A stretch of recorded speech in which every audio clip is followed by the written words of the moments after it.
নমস্কাৰ বন্ধুসকল, স্বাগতম জনাইছোঁ মোৰ চেনেল কেৰিয়াৰলৈ। তো বন্ধুসকল, আজি আমি আলোচনা কৰিম আমাৰ শিক্ষামন্ত্ৰী হিমন্ত বিশ্ব শৰ্মা ডাঙৰীয়া আজি এখন বৈঠকত কি আলোচনা কৰে এই বিষয়ত। তো বন্ধুসকল, আপোনালোকে নিয়মীয়া বাৰ্তাৰ ৱেব পৰ্টেলত আমি পাইছোঁ এইখন, আপোনালোকে চাব পাৰে নিয়মীয়া বাৰ্তাৰ ৱেব পৰ্টেলত। প্ৰথমতে কি কৈছে, ইয়াত প্ৰায় 1 লাখ শিক্ষকৰ 60 লাখ শিক্ষাৰ্থীক স্পৰ্শ কৰাকৈ নতুন আঁচনি শিক্ষামন্ত্ৰী, অৰ্থাৎ নতুন আঁচনি দিয়া কথা প্ৰথম হেডলাইন। নেক্সট ইয়াত কি দিছে, দুৰ্গাপূজালৈকে নহয় কোনো ধৰণৰ বদলীকৰণ, মন্ত্ৰী ডক্টৰ হিমন্ত বিশ্ব শৰ্মা। অৰ্থাৎ হিমন্ত বিশ্ব শৰ্মা কৈছে যে দুৰ্গাপূজালৈকে কোনো ধৰণৰ বদলীকৰণ নহয়, যিয়ে তেওঁলোকে কৰি আছে। নেক্সট তলত যদি যায় আপোনালোকে, তলত কি কৈছে, স্কুল ইউনিফৰ্মৰ বাবে মুকলি কৰি দিয়া হৈছে 450 কোটি টকা। হয়। নেক্সট কি কৈছে, স্কুল পৰিচালনা কমিটিৰ জৰিয়তে দিয়া হ'ব ইউনিফৰ্ম, 4যোৰকৈ স্কুল ইউনিফৰ্ম পাব ছাত্ৰ ছাত্ৰীয়ে। প্ৰথমবাৰলৈ নৱম আৰু দশম শ্ৰেণীৰ ছাত্ৰ ছাত্ৰীয়েও পাব ইউনিফৰ্ম। 9-10ৰ ছাত্ৰ ছাত্ৰীসকলে ইউনিফৰ্ম পাব। মাৰ্চ মাহৰ ভিতৰত 2যোৰকৈ ইউনিফৰ্ম পাব শিক্ষাৰ্থীয়ে। হয়। স্কুল কৰ্তৃপক্ষই গুণগত মানদণ্ডৰ ইউনিফৰ্ম যোগান ধৰিব লাগিব। হয়। অৰ্থাৎ এইটো পইণ্টৰ পৰা স্পষ্ট বুজা গ'ল যে যিটো আপোনাৰ ইউনিফৰ্মবিলাক দিব স্কুল কৰ্তৃপক্ষৰ পৰা দিব, অৰ্থাৎ পইচা আহিব। হয় বন্ধুসকল, আগত যিহেতু ইউনিফৰ্মবিলাক মাপজোৰ লৈ তেওঁলোকে বনাই দিছে, বৰ্তমান স্কুলৰ পৰা দিব। হয়। নেক্সট আমি কি চাম, গুণগত মানদণ্ডৰ ইউনিফৰ্ম যোগান নধৰি লোৱা হ'ব ব্যৱস্থা। হয় বন্ধুসকল, কোনোবাই যদি কমপ্লেইন কৰে ব্যৱস্থা লোৱা হ'ব, এইটোও কৈ দিছে। নেক্সট আমি যদি তলৰ পইণ্টবিলাক চাওঁ, তলৰ পইণ্টবিলাকত কি দিছে, ইয়াত দিছে ৰাজ্যৰ সৰ্বমুঠ 23,000 শিক্ষকৰ নিযুক্তিৰ ব্যৱস্থা। হয়। প্ৰাথমিক পৰ্যায়ত পূৰণ কৰা হ'ব 15,000 শিক্ষকৰ পদ।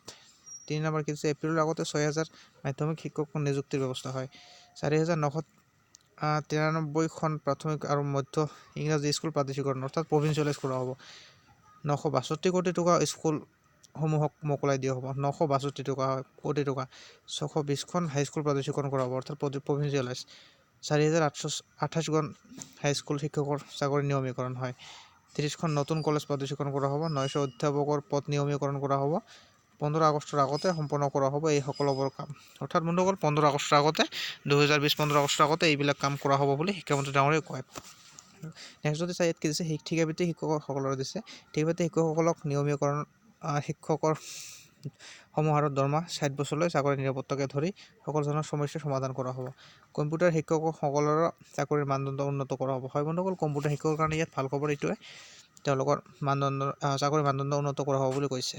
প্ৰায় 1 লাখ শিক্ষক আৰু 60 লাখ শিক্ষাৰ্থীক স্পৰ্শ কৰাকৈ নতুন আঁচনি। হয়। এইটো ওপৰত চালোঁ আমি, দুৰ্গাপূজালৈকে কোনো ধৰণৰ বদলীকৰণৰ কাম নহ'ব, ইয়াত কৈছে। ওপৰত চালোঁ আমি, তলত কি হৈছে, বিগত 1.5 বছৰৰ বদলীকৰণৰ পুনৰ নিৰীক্ষণ কৰা হ'ব। হয়।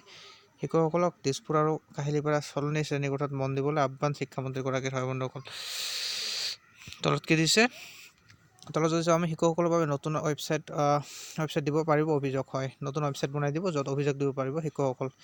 10ম শ্ৰেণীলৈকে বাধ্যতামূলক হ'ব অসমীয়া নাজানিলে ভৱিষ্যতে অসমত নাপাব চাকৰি। হয় বন্ধুসকল, এইটো এটা ইম্পৰ্টেণ্ট। কোনোবা কৈ আছে যে অসমীয়া আজিকালি প্ৰাইভেট স্কুলবোৰত অসমীয়া নোহোৱা হৈছে, সেইকাৰণে ইয়াত এটা ভাল টপিক হৈছে যে অসমীয়া নাজানিলে কোনো এটা ল'ৰা ছোৱালী ভৱিষ্যতৰ কাৰণে চাকৰি নাপাব, অৰ্থাৎ অসমীয়া জনাটো বাধ্যতামূলক। নেক্সট কি দিছে, সংবাদমেলত এই মন্তব্য শিক্ষামন্ত্ৰী ডক্টৰ হিমন্ত বিশ্ব শৰ্মা।